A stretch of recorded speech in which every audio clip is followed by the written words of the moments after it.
아, 오늘은 제가 예배를 인도하게 됐습니다. 그저께 빅터 문에게서 연락을 받았습니다. 왕님께서 오늘 그 예배 인도를 못 하시니까 저한테 하라고 이렇게 연락이 왔습니다.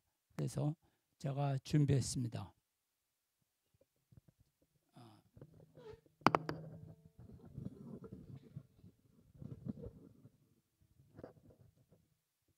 오늘 말씀의 제목은 이것입니다. Quo vadis, 도미네, 이렇게 나가는.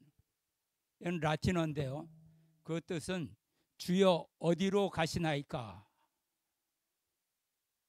성경을 한번 좀 먼저 보겠습니다. 요한복음 13장 36절 이하입니다.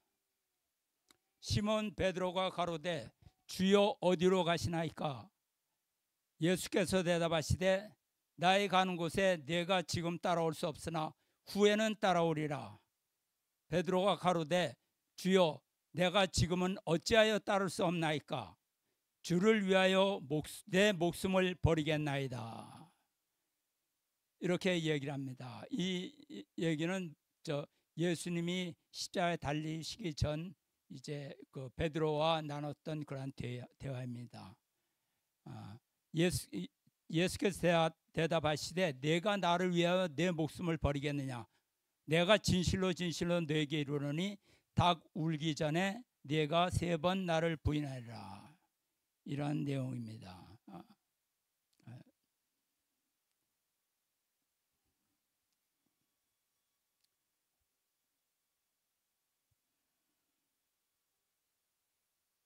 이 쿼바디스는 영화로 상영이 된 것입니다.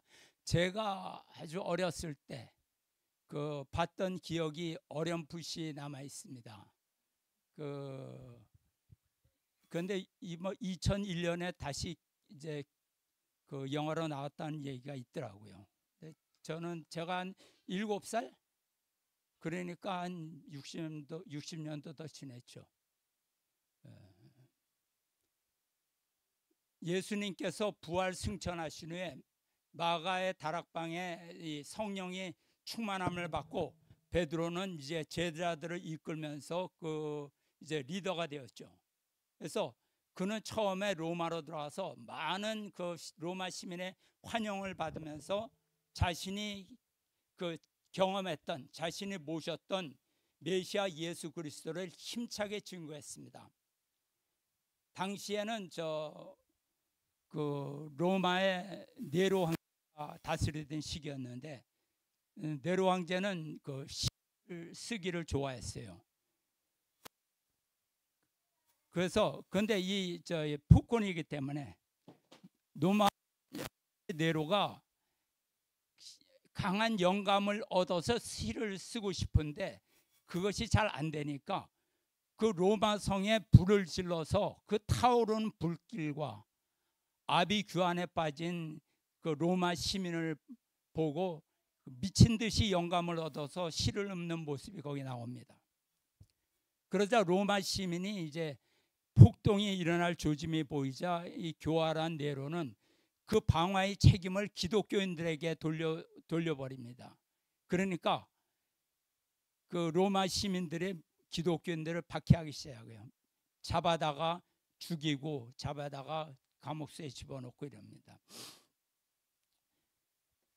극심한 박해가 찾아왔죠. 그래서 제자들도 하나 둘씩 잡혀가서 순교를 당하고 또 그를 따르던 이 성도들은 굶주린 사자에게 던져져서 죽게 되었습니다.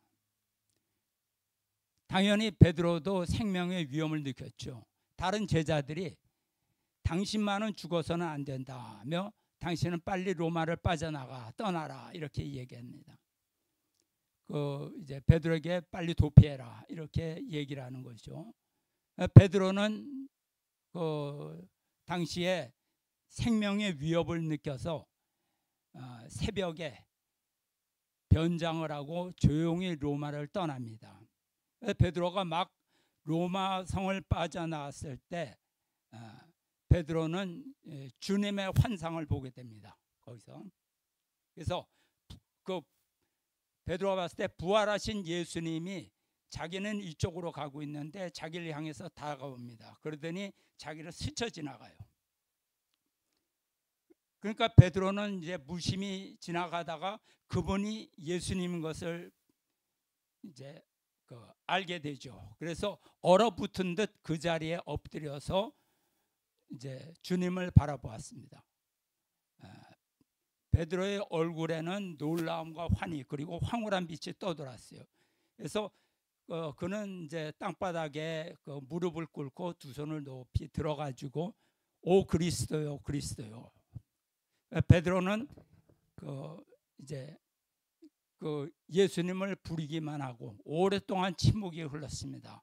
그래서 조금 이제 이윽고 늙은 베드로가 흐느끼는 소리로 이제 예수님에게 말을 합니다. 주여 어디로 가시나이까? 그 말씀이 이제 쿠아바디스 도미네라는 그런 라틴어 말씀입니다. 주님이 조용한 목소리로 차분하게 말씀하였습니다. 내가 내 어린 양들을 버렸으니 나는 또다시 십자가에 못 박히기 위해서 로마로 들어간다. 그 말을 들은 베드로는 꼼짝도 하지 않고 침묵 속에서 이제 죽은 듯이 땅에 엎드려 있었습니다. 그래서 한참 후에 간신히 이제 예수님은 떠나시고 간신히 몸을 일으킨 베드로는 이제 지팡이를 집어들고 다시 로마로 향해 들어갑니다. 그러니까 함께 있던 소년이 베드로를 향해서 외쳤어요. 또 쿠아바디스 도미네. 그러니까 베드로는 나직하게 대답합니다. 로마로 다시 들어간다. 그리고 베드로는 로마에 들어간 베드로는 로마 군인에게 잡혀가지고 십자가에 달려 순교하게 됩니다. 베드로가 십자가 앞에 섰을 때 이렇게 고백했다고 합니다. 나는 주님에게 큰 죄를 지은 배신자요 죄인이다. 나를 십자가에 거꾸로 매달려 처형해달라. 군인들은 이 베드로의 마지막 요청을 받아들여서 십자가에 거꾸로 매달았습니다. 그리고 베드로가 죽어갈 때 참미하면서 기쁨으로 죽어갔다고 전해지고 있습니다. 물론 그 영화에는 이 픽션이 많이 들어갔을 겁니다. 그렇지만 이 영화는 굉장히 감동적인 영화죠. 생각해 보면 우리 모두가 메시아 참 아버님을 버린 배신자입니다. 우리 양심에 주님에 대한 참회가, 주님에 대한 신앙이 우리에게 남아 있습니까? 우리도 이런 질문을 할 수가 있죠. 쿠아바디스 도미네, 주여 어디로 가시나이까? 주님의 대답은 너 대신 십자가를 지러 간다.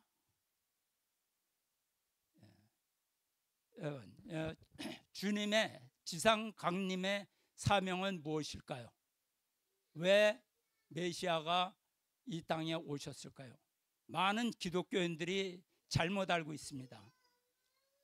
메시아가 지상에 옴으로써 섭리가 완성된다고 보고 있어요. 기독교는. 그렇지만 메시아는 하나님의 뜻을 지상에 완성하기 위해 오시는 분입니다. 그렇기 때문에 메시아의 지상 강림은 섭리의 완성이 아니라 섭리의 시작이죠. 그래서 우리의 뜻과 메시아의 뜻이 같지 않을 때가 많습니다.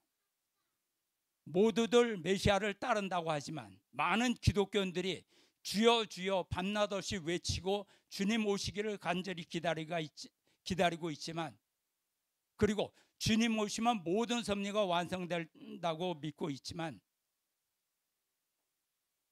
그들의 생각은 메시아의 생각과 다릅니다. 우리 생각과도 달라요. 메시아의 생각은 모두들 따른다고 하지만 머릿속은 각자 자기 생각으로 꽉 차 있습니다. 그러니 주님은 내적으로 외적으로 내부적으로, 이 대사회적으로, 세상적으로 어려움을 겪습니다. 고난의 길을 가고 계신 것입니다. 사실 우리 내부에도 사람들은 헷갈리가요, 다른 방향으로 인도하는 소리가 있습니다. 한 시어머니를 비판해서는 안 된다. 우리가 나온 것이, 대신자 상속자가 나온 것이 한 시어머니가 배신해서 아버님을 말살시키고 있기 때문에 우리는 그것을 지키기 위해서 나온 사람들이에요. 그런데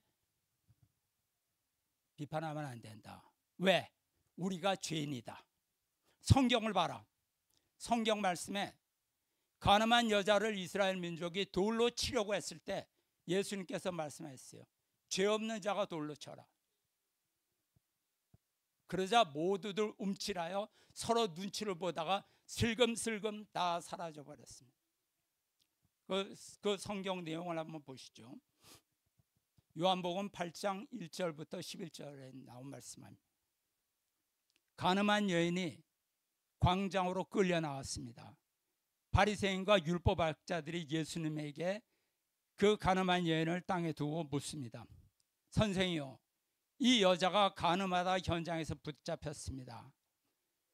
모세는 율법에서 이런 여자에게 돌로 쳐 죽이라고 우리에게 가르치고 있습니다. 그런데 당신의 생각은 어떠십니까? 그들은 예수님을 딜레마에 빠지게 하기 위해서 묻는 것입니다. 돌을 던지러 가면 평소에 늘 예수님께서 말씀하셨던 사랑과 용서를 어기게 되고, 돌을 던지지 말라고 하면 모세의 율법을 어기게 되는 것이죠.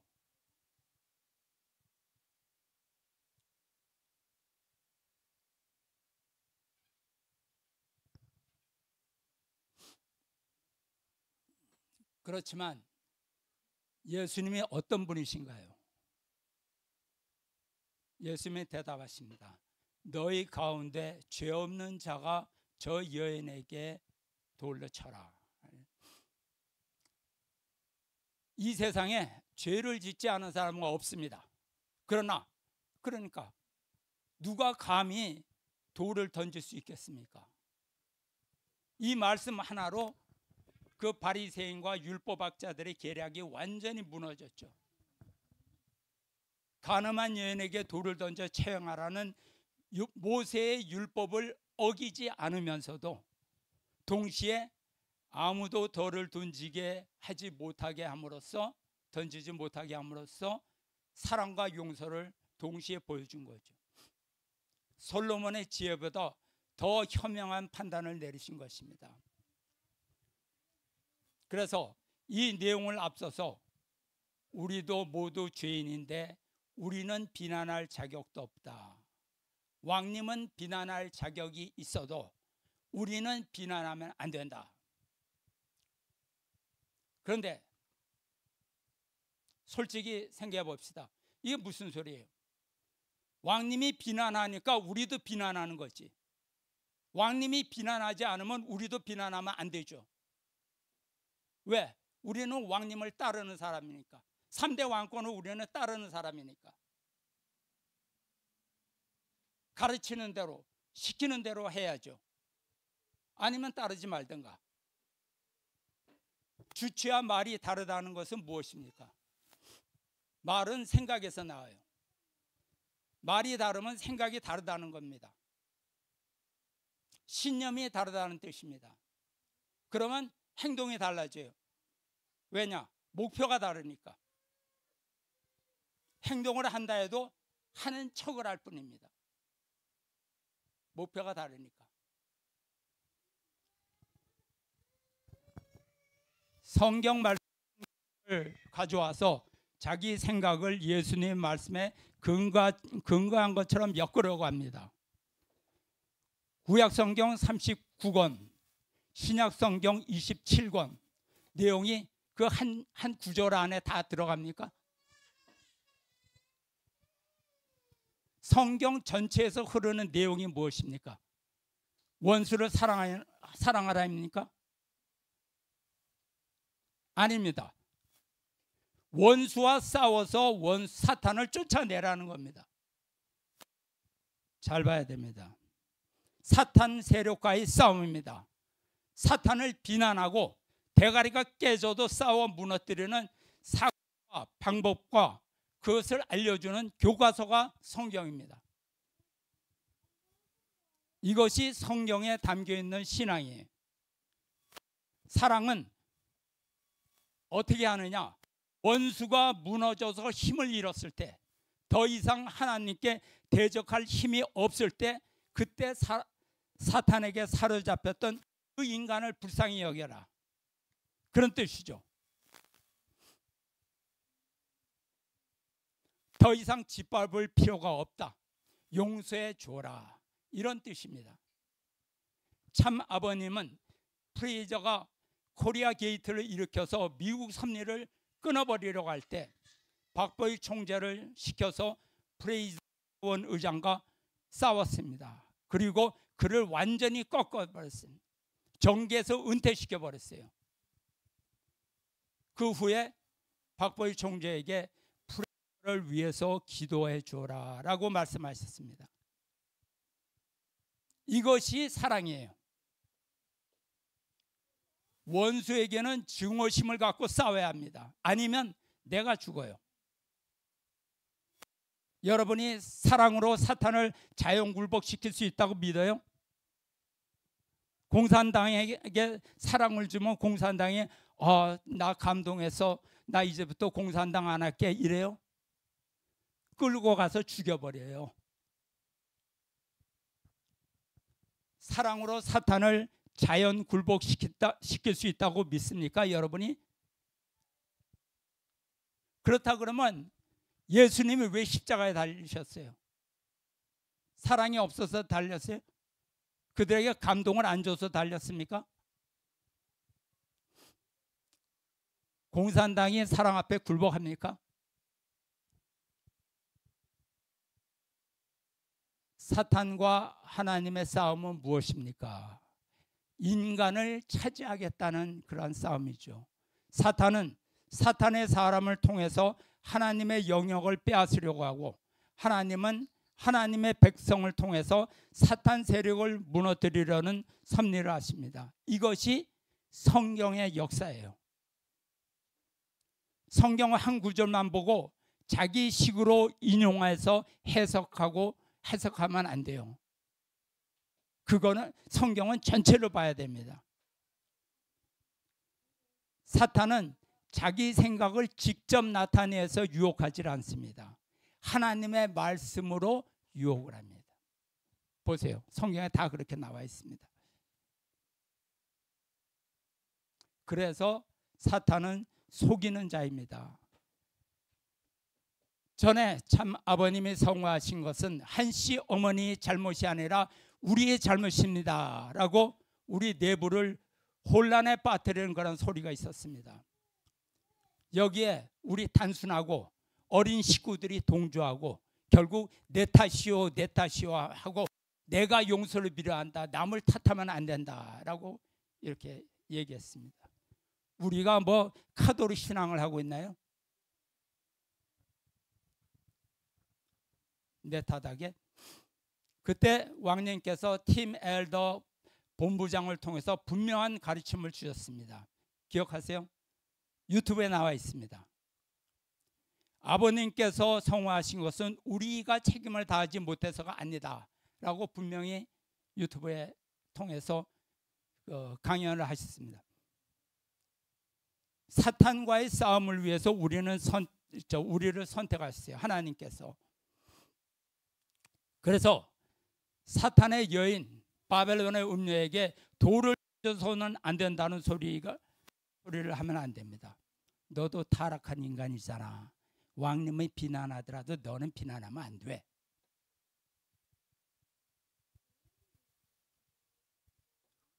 그래요? 그러면 우리는 뒤로 빠지고 왕님 혼자 싸우도록 해야겠네요. 대신 뒤에서 우리는 왕님을 위해서 기도를 많이 합시다. 헌금을 많이 합시다. 그리고 외칩시다. 왕님은 후계자다, 상속자다, 대신자다. 이렇게만 하라는 겁니까?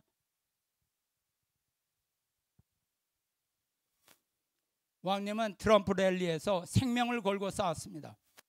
식구들 하시고 함께 싸우자고 미국에서 일본에서 용병으로 와라. 때로는 준엄하게 책망했어요. 너희는 한국과 일본에서 집안에서 유튜브를 통해서 싸우는 소식이나 듣고 있고 왕님 혈통은 싸우다가 죽으라는 것이냐? 그런 말씀 하시죠.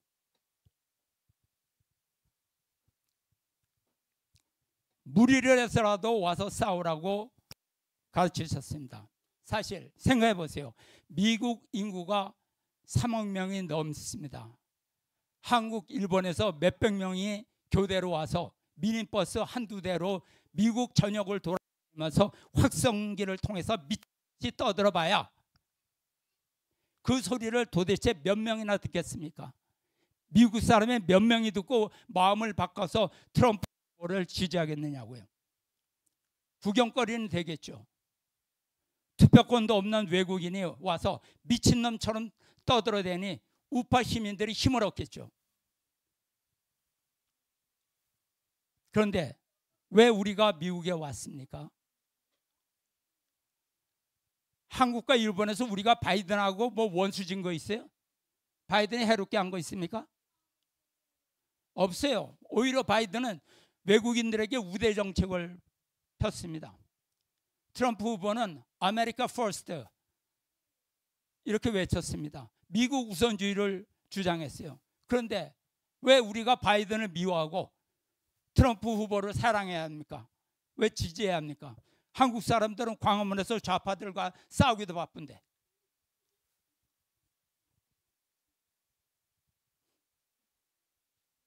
자기 발등에 불도 못 끄고 있는데 우리가 왜 미국에 왔습니까? 다른 사람들이 미친놈들이라고 욕하면 뭐라고 그것을 해명할 수 있습니까? 우리 속을 어떻게 뒤집어서 보여줄 수 있어요? 못하지 않습니까? 왜 우리가 직장에서 연가 내고 학교 강의 빠지고 몇백만 원씩 자비 들여서 생고생을 하며 길거리에서 자고 버스 안에서 자면서 미국에 왔습니까? 우리 청년들이. 우리가 온 목적은 단순합니다. 우리의 영적 지도자가 우리를 불러서 함께 싸우자고 하셔서 우리는 무조건 온 것입니다. 무조건 온 거예요. 현대 왕권의 승패가 달려 있다고 우리는 깨달았기 때문입니다. 다른 이유 있나요?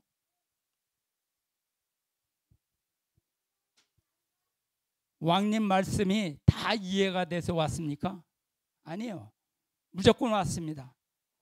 왕님 말씀에 트럼프 후보가 대통령이 될 확률이 0.0000001%도 안 된다고 하셨어요. 그러면 우리는 어떤 심정으로 왔습니까? 간단합니다. 왕님과 생사고락을 함께하기 위해서 왔습니다. 왕님이 함께 싸우다가 죽자고 해서 우리는 온 것입니다.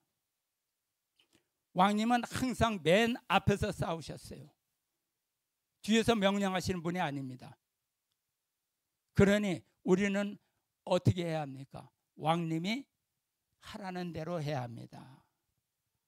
왕님이 가르치 우리는 떠듭니다. 왕님이 사람들 모아놓고 가르치면 우리는 세상에 나가서 그 말을 확성기를 대고 세상 사람 모두가 듣도록 떠들어야 하는 것입니다. 내가 타락인간이라도 그래서 부끄러워도 그래도 큰 소리로 외쳐야 합니다. 이번에 왕님께서 중국 CCP를 무너뜨리기 위해서 중국 땅을 복귀해서 대만에 가셨습니다. 이게 컴퓨터가 좀 시원치 않아 가지고 여러분 사실 이것이 이해가 됩니까? 왕님을 따르는 사람이 지금 몇 명입니까? 몇 명 안 돼요. 그런데 16억 중국을 복귀할 수 있을까요? 앞으로 대만에도 한국과 일본 청년들이 교대로 방문해서 영적 전쟁에 합류하겠죠. 그런데 대만 정부도 못하고 세계 기독교도 못하고 전 세계도 못하는데 우리 힘으로 가능하겠습니까? 세상적 판단으로는 불가능하지만 하나님과 참 아버님이 개입하시면 가능하죠. 왕님은 개인인 것 같지만 섭리를 이끄시는 분입니다. 다시 말씀드리면 하나님과 참 아버님의 실체를 쓰고 일하시는 분입니다.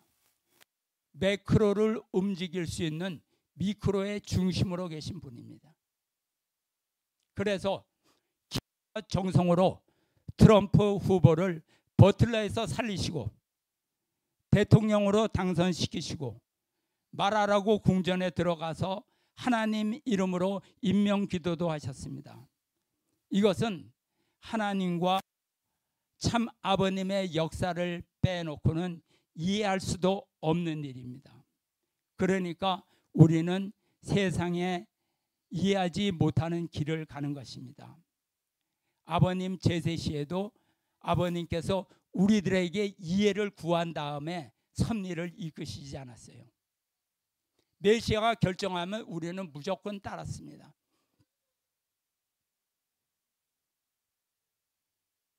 쿠아바디스 도미네, 주여 어디로 가시나이까? 저희도 따라가겠습니다. 이것이 우리의 정신입니다. 2000년 전 예수님과 제자 12명의 희생이 오늘날의 기독교를 일으켰듯이 우리가 3대 왕권을 중심으로 크로에 참여하는 것입니다. 우리 정성이 5%가 아니라 0.0000005%도 안 되지만 하나님은 미크로에서 승리하기를 바라십니다. 미크로의 작은 승리를 조건으로 삼아서 기적과 같은 세계적인 매크로의 섭리를 일으키십니다. 버틀러에서 트럼프가 0.01초도 안 되는 그 순간 머리를 돌린 그 사건은 모세가 홍해를 가른 기적보다 큰 것입니다. 통일성전에서 이대왕님이 말하라고 궁전에서 일으킨 임명기도는 오병이어의 기적보다 큰 것입니다. 우리는 눈에 보이지 않은 하나님의 역사를 보고 이대왕님을 따르는 겁니다. 그러니 무조건 순종해야 됩니다. 내 생각이 있을 수 없어요. 이대왕님께서 로키 산맥을 통과하라 하면 통과하고 비행기에서 뛰어내리라 하면 뛰어내는 것입니다. 60 먹은 게 스카이다이빙을 시키셨어요. 참, 비행기에서 몸을 던지는 겁니다. 괜찮을 것 같아서 할만해서 이해가 돼서 수천 미터 상공에서 몸을 던지겠습니까? 죽으라면 죽으리라. 이 훈련을 한 것이죠.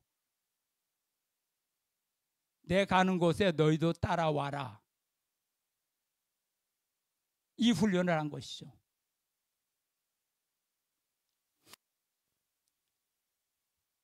죽음의 길이라도 따라오는 사람으로 훈련시키셨습니다.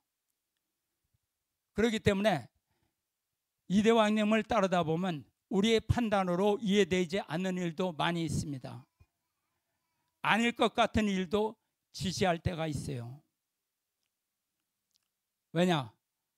왕님은 천상의 참 아버님의 뜻을 받들어서 섭리를 진행하시는 분이기 때문입니다.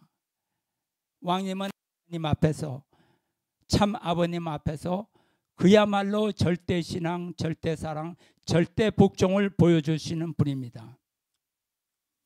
왕님께서는 당신의 노종은 이상노종이라고 말씀하셨어요. 다른 말로 절대복종과 재물의 노종이라는 거란 말씀입니다. 아브라함이 죽이려 할 때 이삭은 절대복종했습니다. 100세 넘은 아버지 아브라함이 죽이려 할 때, 칼로 자기를 찍으려고 할 때 이삭은 순종을 했어요. 그러면 죽으리라. 아버지 아브라함과 절대 하나가 됩니다. 아브라함에게 왜 나를 죽이려 하느냐 이유를 묻지 않았습니다. 마찬가지로 왕님의 섭리도 안정되고 탄탄한 그러한 대로가 아닙니다. 길도 아닌 곳으로 인도하는 것 같습니다. 또는 헷갈립니다. 이해되지 않을 때도 있습니다.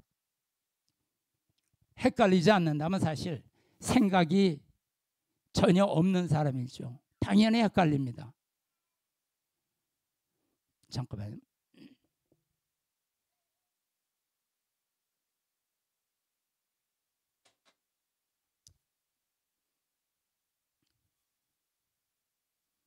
왕님께서 이번에 대만에서 또 변신을 하셨어요. 죄송합니다. 이렇게 말씀드려서 미국에서는 깽단 두목 같은 모습이더니 대만에서는 삼국지의 관운정 같은 모습으로 또 변하셨어요. 그렇기 때문에 하늘의 섭리는 누구도 알지 못합니다. 너무나 오묘해서 오지 못합니다. 그때는 내 판단으로 혹은 누구의 속삭임에 따라서 다른 길로 빠지면 헤어져야 됩니다. 당연히 내 머리로 이해되고 내 판단으로 된다면, 내 판단대로 간다면 그것은 이미 하나님의 섭리가 아니죠. 아버님 제시 이해되지 않는 지시를 하시고 엄청난 승리를 이끄셨어요. 그때 우리가 돼서 따랐습니까? 통일가 곧 문을 닫게 될 것 같은 지시를 많이 받았습니다. 그러나 아버님은 그 길을 통해서 사탄을 굴복시키셨죠.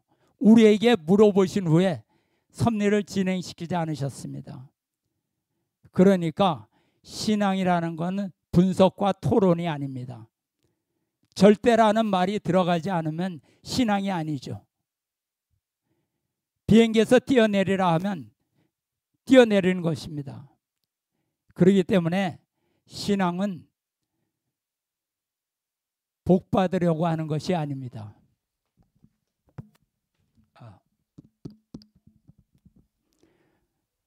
신앙은 어떤 면으로 보면 도박보다도 더 모험적인 것이에요. 우리는 그래서 항상 주님을 봐야 됩니다. 무조건 따라야 됩니다. 우리 영적 지도자를 무조건 따라야 돼요. 어디로 가십니까? 주님, 그 길을 내가 따르겠습니다. 주님께서 내가 버린 로마를 향해 간다. 내가 죽음의 길을 간다.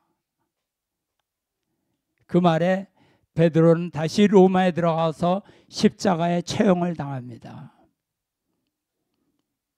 베드로는 제자 중에서 가장 예수님을 신임을 받는 제자로 돌아왔습니다. 사탄에게 굴복하지 않은 베드로의 절대신앙과 절대복종으로 하늘은 매크로의 섭리를 일으키셨죠. 우리는 하나님과 참 아버님의 뜻을 따라 3대 왕권을 모시고 따르도록 선택받은 사람이에요. 우리의 사명을 헷갈리게 하는 다른 소리, 이것은 하나님에게서 나온 소리가 아닙니다. 우리는 항상 섭리의 중심을 향해서 해야 되고 따라야 됩니다. 흉내 내야 됩니다. 동행입니다. 섭리의 중심을 주체로 모시고 동행하는 삶이 신앙의 삶입니다. 예, 이상입니다. 경청해 주셔서 감사합니다.